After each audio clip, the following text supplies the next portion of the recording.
Tip number 1 para ma-miss ka ng mahal mo, huwag mo siya palaging i-text, huwag mo siyang palaging kulitin, huwag mo siyang i-stalk sa mga social media accounts niya, huwag mo masyadong i-focus yung sarili mo sa kanya.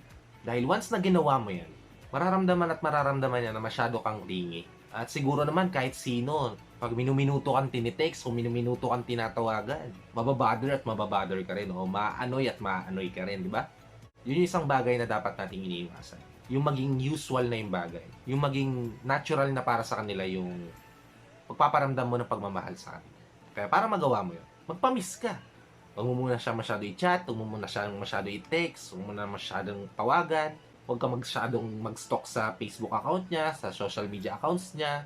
Hayaan mong isipin niya na ano kayang ginagawa nito? Bakit kaya hindi siya nagpaparamdam? Bakit kaya parang wala na akong balita sa kanya? At in that way, at that very moment, ikaw na kagad yung papasok sa isip niya at mamimiss ka niya. Kasi gano'n naman talaga tumatakbo ang isip ng tao. Mapalalaki man yan o mapababae. Kapag nararamdaman nila na hindi na siya importante, na wala na sa kanya yung focus mo, o parang nagkakaroon ka na ng sarili mong buhay na wala siya, makikurious at makikurious yan sa mga ginagawa mo.